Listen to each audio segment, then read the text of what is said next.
Bismillahirrahmanirrahim. Alhamdulillahi rabbil alamin. Wabihi nasta'in ala umuri dunya waddin. Wassalatu wassalam ala ashrafil anbiya'i wal mursalin Sayyidina maulana Muhammadin wa ala alihi wa sahbihi ajma'in. Perkara yang kedua, hendaklah engkau merasa takut bila menjadi seseorang yang suka memberi nasihat atau memperingatkan orang lain.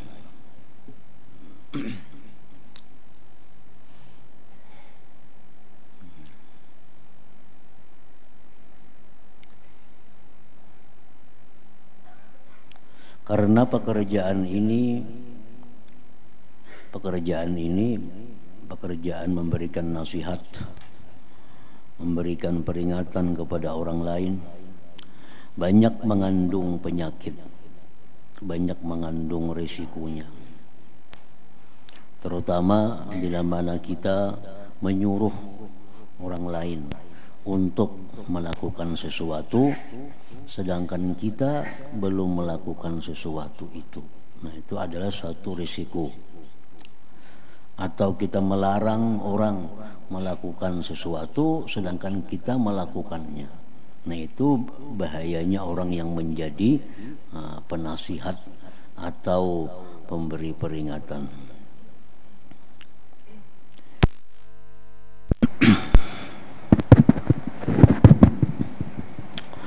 Kecuali bila engkau sudah dapat mengamalkan dengan apa yang engkau katakan, maka tidak mengapa engkau menasihati orang lain.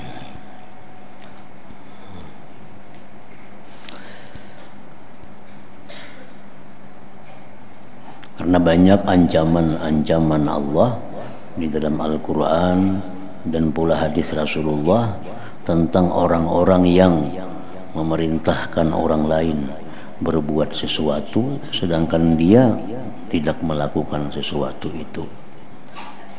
Kabura maqtan indallah an taqulu ma la taf'alun. Kemurkaan yang besar daripada Allah bagi orang-orang yang memerintahkan sesuatu tapi dia tidak melakukan sesuatu itu. Dan hendaklah engkau pikirkan pada apa yang pernah dikatakan kepada Nabi Isa alaihi salam, ya ibna Maryam iz nafsak fa in ta'azta fa izin nas wa illa pastahi min rabbik. Wahai anak Maryam, nasihatilah dirimu, dan apabila engkau telah mengamalkan dengan isi nasihatmu, barulah engkau layak memberi nasihat kepada orang lain. Jikalau tidak, maka hendaklah engkau malu terhadap Tuhanmu, karena itu akan menambah hukuman kepada mereka yang memberikan nasihat, memberikan peringatan, menambah hukuman kepada dia di akhirat. Fa'alimun bi'ilmihi lam ya'malan mu'azzabun min qabli ubadil wasan.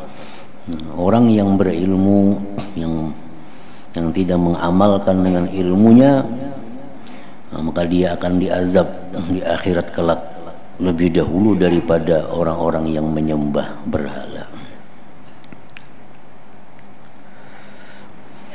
Tetapi apabila keadaan memaksakan engkau menjadi penasihat,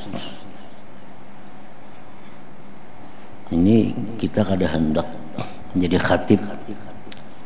Nah, khatib itu contoh seorang yang penasihat. Karena khatib itu isi khutbah pasti perintah-perintah, larangan-larangan.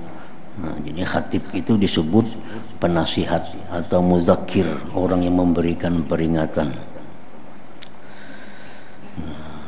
Ini keadaan memaksakan engkau menjadi penasihat itu. Yang lain khutbah kada mau atau kada ada di tempat itu, nang bisa khutbah terpaksa mau kada mau kita khutbah. karena itu adalah merupakan satu kewajiban khutbah itu. Nah, kalau sudah mendesak demikian, kita harus jadi orang yang memberikan nasihat, maka hendaklah engkau menjauhkan dirimu daripada dua perkara. Jadi kalau kita memang harus berkhutbah juga, maka dua perkara ini yang perlu diperhatikan. Satu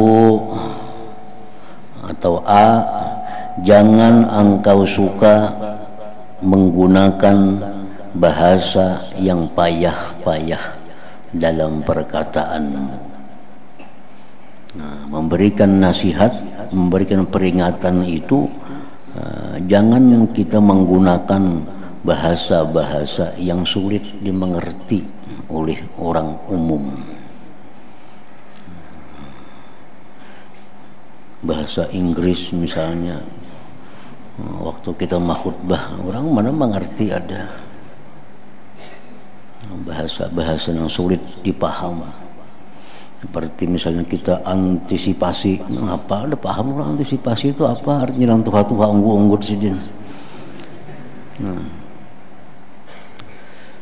Jangan menggunakan bahasa-bahasa yang payah dalam perkataanmu, baik di dalam bahasa Arab atau bahasa kita. Karena bahasa Arab pun ada juga bahasa Arab itu yang tinggi sastranya, sehingga hanya dipaham oleh orang-orang yang benar-benar menguasai bahasa Arab. Itu pun jangan juga. Nah, seperti engkau suka menggunakan ibarat-ibarat dan isyarat-isyarat ahli sufi misalnya. Nah, ibarat-ibarat atau kalimat-kalimat yang diutarakan oleh orang-orang sufi itu biasanya sulit dimengerti oleh orang-orang yang bukan sufi. Yang hanya bisa mengerti ibarat-ibarat ungkapan-ungkapan orang sufi itu hanya orang-orang sufi. Karena bagi mereka itu ada istilah-istilah yang kadang dimengerti oleh orang yang bukan sufi. Ada istilah-istilah kalimat. Nah, itu jangan digunakan dalam kita memberikan nasihat atau memberikan peringatan tadi. Dan bahasa-bahasa mereka yang indah. Karena Allah Ta'ala itu benci pada orang yang memaksakan dirinya. Jadi sampaikanlah apa yang ada dalam diri kita tentang nasihat itu. Kada perlu kita mencari-cari buku, mencari kitab apa yang bagus disampaikan dalam khutbah ini. Cukup apa yang kita tahu, apa yang kita pahami tentang bahasa itu, itulah yang disampaikan. Tuhan kada suka kalau kita bersusah payah untuk mencari kalimat-kalimat, kata-kata yang bagus yang disampaikan dalam nasihat atau memberikan peringatan itu. Rasulullah bersabda, umirna an nukalliman nas ala qadri uqulihim. Kami disuruh, ujar Nabi, bahwa berbicara kepada manusia itu atas kadar akal mereka. Nah, kadar mereka. Lain umpamanya kita berkhutbah di tempat mahasiswa, nah ya kita pakai bahasa-bahasa mudirin, bahasa-bahasa akal mereka memang mengerti. Nah, kalau kita di kampung-kampung itu cukup dengan bahasa-bahasa yang mudah dipaham oleh mereka. Orang yang suka memaksa dirinya itu sana kamari mencari buku, mencari kitab, mengolah kalimat-kalimat yang bagus, itu selalunya ia melampaui batas. Melampaui batas. Di mana hal ini menunjukkan atas rusaknya batin dan hati yang lupa. Orang-orang yang memaksakan diri untuk menyusun kata-kata, menyusun kalimat-kalimat supaya jadi indah, supaya jadi bagus, itu Tuhan kada suka demikian itu. Tuhan kada suka dengan demikian itu.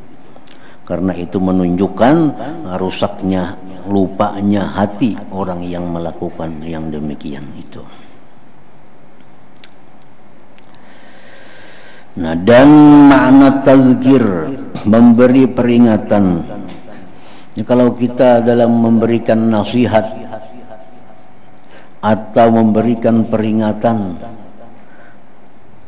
masalah-masalah apa yang perlu kita sampaikan kepada mereka.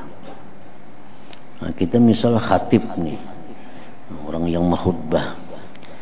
Kalau materi bahan khutbah itu apa yang mesti disampaikan kepada jamaah itu?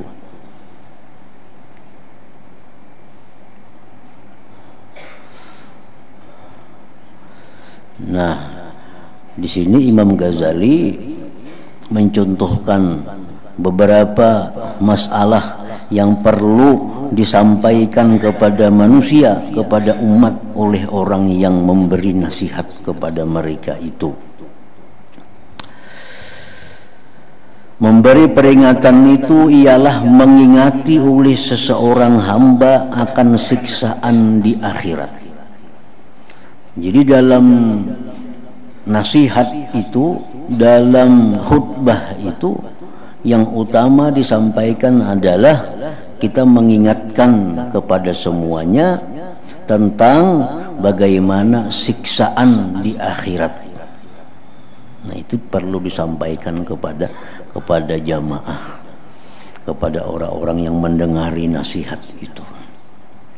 Nah, jangan dibayangkan siksa di akhirat dengan siksa di dunia ini. Kan di dunia misalnya kita orang mencuri di penjara 2 tahun lapas. Jangan dibayangkan di akhirat macam itu, kita di penjara kena sekian lapas.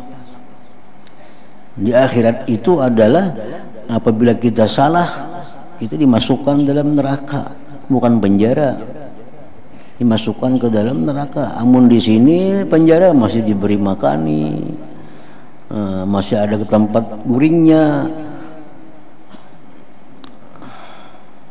Amun di neraka itu kan ada makannya, selalu ada makanan yang menyakitkan, ada minuman-minuman yang panas yang menghancurkan isi perutnya.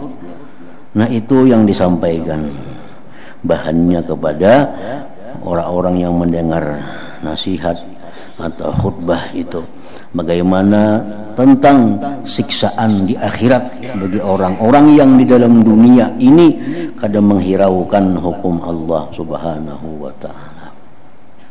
Seperti jar Nabi dalam sebuah hadis beliau, narukum hadhihi allati tuqidun juz'un wahid min 70 juz'an min nari jahannam.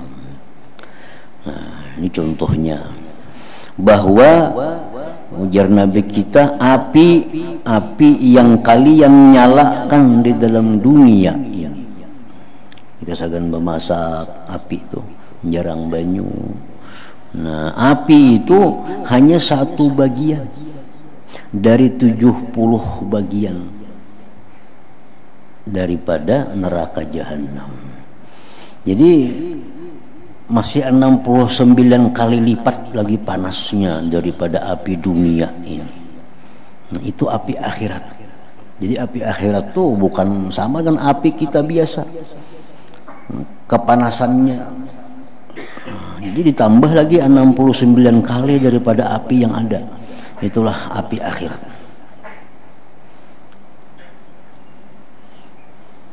Ular akhirat lain ular dunia. Dalam kubur, begitu kita masuk dalam kubur, kalau kita kada bisa menjawab munkar nakir, datang ular kepala 9. Ini hadis Nabi mengatakan demikian. Kita adalah ular kepala 9. Jangan dibayangkan ular akhirat sama dengan ular dunia ini. Nah, jadi itu bahan-bahan yang perlu disampaikan kepada umat ini. Bagaimana tentang siksaan akhirat. Dan ia melihat pula pada taksir yang ada pada dirinya, pada perhambaannya terhadap Tuhannya. Jadi seorang pemberi nasihat itu juga mengajak kepada hadirin ini untuk memikirkan bagaimana kurangnya kita terhadap Allah, bagaimana taksirnya kita kepada Allah, banyaknya hukum-hukum Tuhan yang kita langgar. Nah, ini menyadarkan kepada umat. Itu khutbah itu mesti macam itu isinya, bahwa kita banyak lalai kepada Allah, kita banyak melanggar hukum Allah, kita kada bertata kerama dengan Allah. Dan ia memikirkan pada umur yang telah dilaluinya, yang telah banyak terbuang tanpa sebarang faidah. Nah, jadi mengingatkan kembali kepada jamaah bahwa kita banyak umur nang sia-sia yang kada ada nilai di sisi Allah Subhanahu wa taala. Sehari 24 jam banyak nang terbuang umur kita dalam hal-hal nang kada menguntungkan kita. Jadi dicarikan jalannya kayak apa supaya kita ini bisa memperdapati umur nang terbuang nang telah lalu itu. Apa caranya supaya kita bisa menutupi kekurangan-kekurangan kita di masa-masa yang lalu itu, sehingga bisa menutupi. Nah, Imam Ahmad ibnu Athaillah As-Sakandari mengatakan dalam kitab Tajul Arus, Yasidin man qaraba faraga umrih wa yuridu ayyatadaraka ma fatahu falyazkur bil azkaril jami'ah fa innahu idza fa'ala dhalik sara al-umur kasir tawila. Yasidin, kalau kita di masa muda, di masa anum, banyak membuang-buang umur dalam perkara-perkara yang tidak ada manfaatnya. Nah, sekarang umur sudah tua, beribadah banyak kada sanggup lagi anum dulu, padahal kita beribadah berduduk sejam 2 jam masih kuat. Nah, sekarang sudah kada mampu lagi, setengah jam duduk sakitan udah semua. Lagi anum dulu kita sembahyang mungkin semalaman 50 rakaat kawa. Sekarang jangan 50 rakaat, 4 rakaat bilang apa? Nah, ini ngarannya lagi anum banyak terbuang-buang umur, sudah tua kada kawa lagi. Nah, ini Imam Ahmad ibnu Athaillah memberikan jalan keluar kayak apa orang ini baiknya supaya bisa umur-umur yang dahulu itu tertutupi.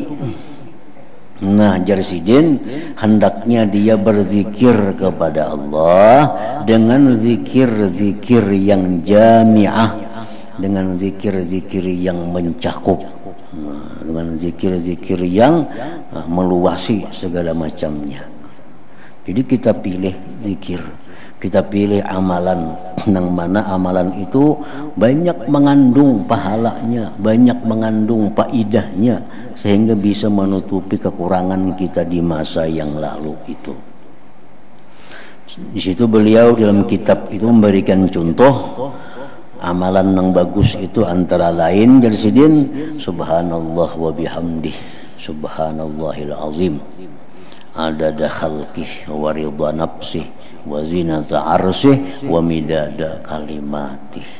Nah, ini diperbanyak dibaca bagi orang-orang yang banyak membuang umur sia-sia di masa muda, karena ini termasuk zikir yang jami'ah. Subhanallah wa bihamdih, subhanallahil azim, adada khalqihi wa ridha nafsihi wa zinata arsyhi wa midada kalimatih. Nah, jadi satu kali berzikir itu mau pahalanya lebih daripada kita berzikir subhanallah bihamdih seharianan semalamanan.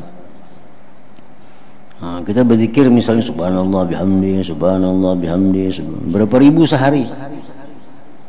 Nah, dibanding pahalanya lawan kita berzikir nang subhanallah bihamdi subhanal azim adada khalqi wa ridha nafsihi wa zinata arsyihi hamidada kalimatih, tadi kalah pahalanya.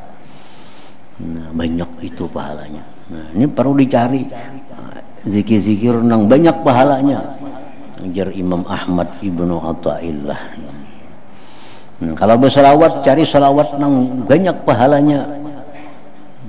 Dicontohkan seperti misalnya Allahumma shalli ala sayyidina Muhammad wa ala alihi wa sallim adada khalqika wa ridha nafsika wa zinata arsyika wa midada kalimatik. Sekali kita berselawat itu sama lawan seharianan kita berselawat biasa. Nah, jadi ini jalan keluarnya bagi orang-orang yang banyak habis umur di masa muda sia-sia.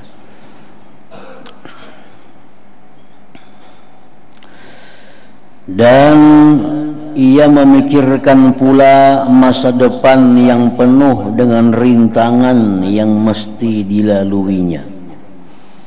Jadi bahan yang disampaikan kepada jamaah itu oleh penasihat ini adalah bagaimana supaya mereka itu merenungi, memikirkan tentang masa depan yang makin sulit dilalui. Jadi kita beribadah kepada Allah 10 tahun yang lalu jauh lebih mudah daripada 10 tahun sekarang. Mendidik anak 10 tahun telah lalu lebih mudah daripada 10 tahun akan datang. Nah, halangan rintangan ibadah makin payah yang akan datang jauh lebih berat daripada masa dahulu.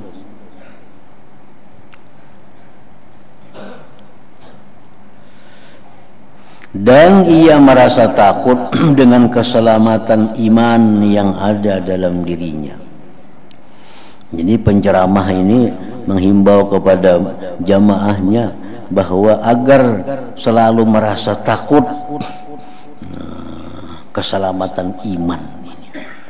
Jangan sampai merasa aman, imanku ini ada, imanku ini tetap. Jangan. Mesti waspada, mesti takut, khawatir bahwa kayak apa iman ini. Apakah hari ini aja kau beriman? Esok belum tentu. Jar Nabi kayaknya di akhir zaman umatku ini ada yang pagi beriman, kemarian kafir. Nah,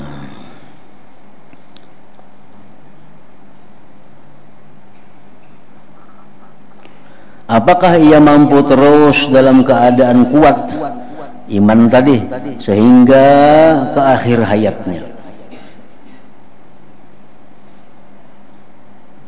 Makanya Nabi kita disebutkan di situ di rumah Ummi Salamah. Ummi Salamah salah seorang istri Nabi berkisah, artinya Nabi itu kalau di rumahku selalu membaca doa ya muqallibal qulub tsabbit qalbi ala dinik. Ya muqallibal qulub tsabbit qalbi ala dinik. Wahai Tuhan yang membulak-balikkan hati, tetapkan hatiku atas agama Engkau.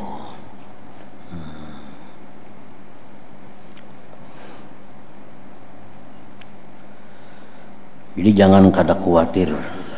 Orang nang kada khawatir imannya hilang, iman itu akan hilang.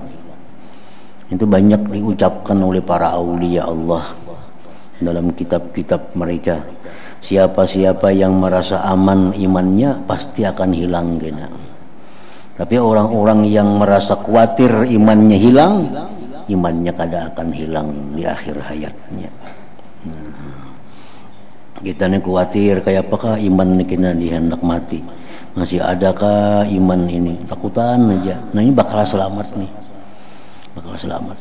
Ini bila orang merasa aman, merasa tenang, iman kuat aja kada bakal hilang, pacang hilang kena di akhir hayatnya. Nah itu yang perlu diajak jamaah untuk memikirkan itu. Dan ia juga sangat khawatir dengan keadaan yang akan dilaluinya di saat kematian nanti. Dan betapa pula ia menghadapi malakul maut yang akan mencabut nyawanya. Itu perlu juga dipikirkan kainan pertemuan malaikat maut ini kayak apakah? Apakah malaikat maut ini ramah lawan seorang atau kasar?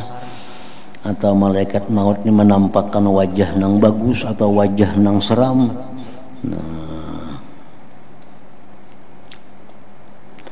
Dan apakah ia akan mampu menjawab pertanyaan yang akan dikemukakan oleh malaikat munkar dan nakir di dalam kubur nanti? Jadi pikiran juga itu, karena kita kada tahu munkar nakir kayak ada tahu kayak apa orangnya, pertanyaannya lembut kah atau kasar kah atau sambil membentak kah, nah kada tahu kita. Yang jelas dalam sebuah hadis disebutkan bahwa Allah kadang mengumpulkan dua keamanan kepada seorang hamba, dan Allah kadang mengumpulkan dua ketakutan. Nah, ini pada diri seorang hamba. Kadang mau tak kumpul dua aman. Allah kadang mengumpulkan dua keamanan dalam diri hamba. Allah kadang mengumpulkan dua takut dalam diri hamba. Artinya apa? Ya Tuhan, siapa yang merasa aman di dalam dunia, merasa aman mati beriman, merasa aman menghadap malaikat maut, merasa aman menghadap munkar nakir, akhaftuhu, ini orang akan ketakutan. Nah, bila kita merasa aman, gampang aja kena munkar nakir. Nah, bakal sulit nih. Allah kadang menghimpunkan orang yang dalam dunia merasa aman, di sana aman. Dan Allah kadang mengumpulkan dua takut. Orang yang dalam dunianya khawatir imannya hilang, khawatir bertemu malaikat maut, khawatir munkar nakir, itu kena akan diamankan oleh Allah. Akan diamankan oleh Allah. Bila kita khawatir sekarang iman kita hilang, kena iman ditetapkan oleh Allah.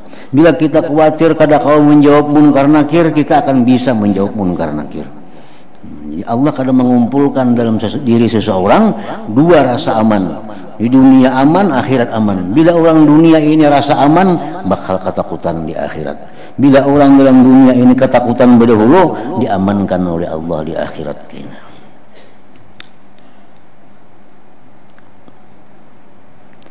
Nah, malaikat munkar dan nakir dalam kubur nanti, begitu pula ia akan merasa sedih dengan keadaan yang belum menentu lagi di akhirat nanti. Di akhirat ini kita kada tahu lagi sudah kayak apa, makinnya kada tahu. Dan bagaimana keadaan ketika berdiri di hadapan Allah Ta'ala.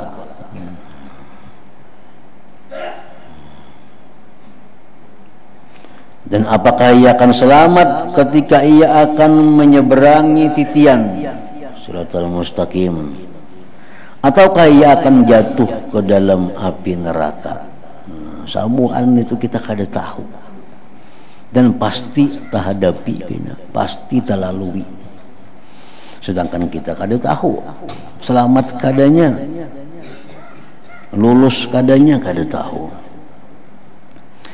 Nah, begitulah pemikiran yang selalu wujud, selalu ada di dalam hatinya dalam keadaan yang berterusan. Nah, ini mestinya yang disampaikan oleh para khatib di dalam khutbahnya itu, hal-hal yang berhubungan dengan demikian. Ini yang perlu disampaikan oleh para khatib, para penasihat itu. Imam Ghazali dalam kitab ini mengajari kita contoh kalau kita jadi penceramah, penasihat, khatib, apa yang mesti disampaikan. Karena hukum ini luas, agama luas. Nah, yang utama disampaikan kepada mereka tentang hal-hal yang macam tadi dulu. Maka pemikiran ini akan menggelisahkannya dan mengguncang jiwanya. Maka kegelisahannya memikirkan keadaan yang seperti ini, dan pukulannya yang datang bertubi-tubi dinamakan tazkir, peringatan. Ini tugasnya orang-orang yang menjadi muzakir, orang-orang yang tugasnya memberikan peringatan, tugasnya para khatib. Nah ini bahan-bahan yang perlu disampaikan kepada umat supaya mereka itu bisa memikirkan yang demikian dan memberitahu hal yang seperti ini pada orang ramai dan menunjukkan mereka untuk memikirkannya dan menarik perhatian mereka ke atas ketaksiran dan kelemahan mereka dan menyadarkan mereka terhadap keaiban yang ada pada diri mereka. Maka kepanasan aliran pemikiran itu dapat menyentuh hati mereka dan mengguncangkan kelalaian mereka. Lalu mereka menyesali diri dan berusaha menyempurnakan segala ketaksiran pada umur yang telah mereka lalui. Itu salah satu rahasia Allah, rahmat Allah, bahwa amal kita ini yang dipandang oleh Allah itu di akhirnya. Al-a'mal bil khawatim, jar Nabi kita. Amal ibadah kita ini dinilai oleh Allah di akhir hayat kita. Nah, sehingga dengan demikian semuaan orang masih ada harapan, Walaupun sepanjang umur orang ini berbuat maksiat, tapi di akhir hayat dia tubat, hilang semuaan maksiat itu. Sepanjang umur dia taat kepada Allah, tapi di akhir hayat dia durhaka, hilang ketaatannya itu. Al-a'mal bil khawatim. Coba jakanya berhitung bujur-bujur mulai awal sampai akhir. Manusia pasti akan kalah kalau dihitung mulainya usia balik sampainya mati. Tapi yang dipandang oleh Allah khawatimnya, akhirnya. Kalau orang ini akhirnya bagus, husnul khatimah, selamat dah. Dulunya berjudi, dulunya penjina, pemabuk, segala macam. Begitu hendak mati beberapa saat tobat kepada Allah, minta ampun, menyesal, mati, nah selamat.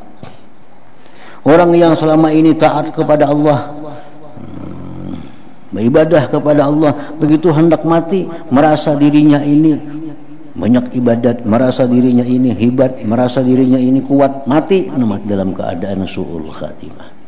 Nah, jadi itu keuntungannya rahmat Allah, bahwa yang menentukan kita bukan awal, bukan tengah, tapi akhir hidup seseorang. Jadi kadang-kala siapapun merasa baik karena belum tahu. Nah, siapapun kadang-kala merasa mesti ke surga karena belum tahu akhir hidup. Makanya kita ada tahu sudah akhir hidup bakal bagus, nah kita kadang tahunya akhir hidup. Nah, cuma tadi bila kita takutan, bila kita khawatir, nah kita bakal selamat dah. Tandanya orang yang takutan itu antara lain selalu minta kepada Allah keselamatan akhir. Nah, aku takutan aja mati kada beriman, tapi karena apa-apa kada takutan ngarannya. Aku takutannya mati kalau kada membawa iman, tapi gawian tetap aja itu kada takutan ngarannya. Bila takutan mati kada membawa iman, lalu dilawan Tuhan berdoa, ya Allah, hamba minta husnul khatimah, hamba minta baik di akhir hayat. Ini tanda orang yang takutan. Nah, itu yang disukai oleh Allah tadi.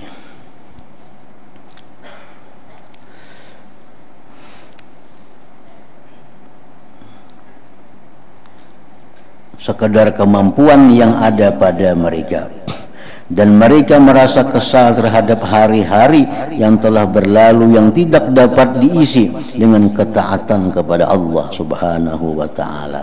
Bila kita kadang menyesal di dunia, di akhirat akan ada sesal. Kita banyak membuang umur di dunia, banyak membuang umur,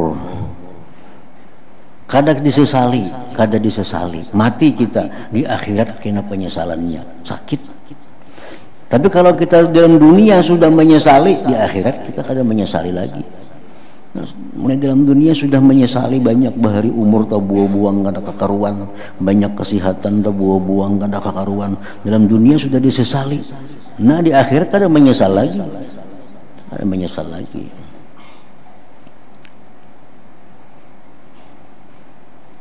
Maka pekerjaan seperti ini dan dengan cara yang kita terangkan tadi dinamakan nasihat itu. Jadi kada perlu menyampaikan nasihat itu kalimat-kalimat yang disusun rapi, kada perlu bahasa-bahasa yang intelek, kada perlu. Yang penting bahasa-bahasa yang lugas, yang paham, yang membuat jamaah itu mengerti apa pesan agama. Sama halnya dengan cara engkau memberitahu keadaan banjir yang sedang melanda rumah seseorang, sedangkan penghuni dan seluruh keluarganya masih berada dalam rumah itu. Maka engkau hanya mengatakan bahaya, bahaya, cepat keluar, larilah daripada banjir, itu kan? Kada perlu kita basa-basi macam-macam. Ini orang sudah banjir, ini banjir sudah mengepung rumah, orang di rumah masih ada di dalam rumah. Ini banjir sudah mulai naik. Nah, dalam hal kita memberikan peringatan kepada orang dalam rumah, kada perlu bertata krama, kada perlu atur bahasa. Bahaya lah kasih keluar. Nah, ya sudah itu.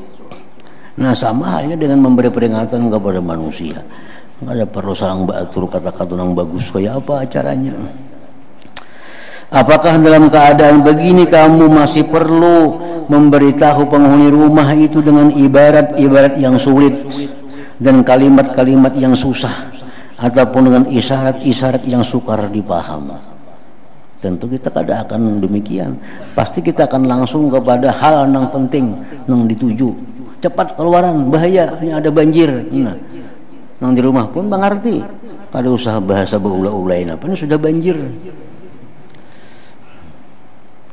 Nah, sama halnya demikian dalam memberikan tazkirah tadi, peringatan tadi. Sudah tentu engkau tidak akan mau berbuat demikian. Maka samalah halnya dengan seseorang yang memberi nasihat itu, hendaklah ia menjauhi daripada ibarat yang sulit-sulit dan kalimat yang susah-susah dan isyarat-isyarat yang sukar dipaham. Nah, itu yang pertama tadi. Kemudian B yang kedua ini.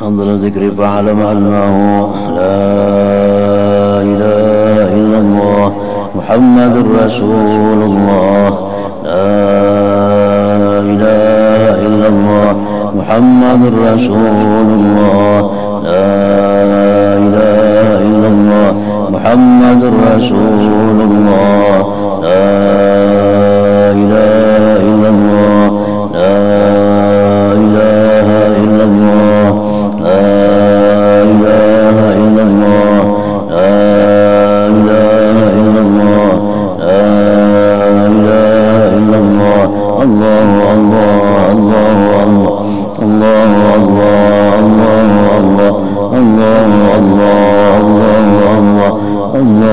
الله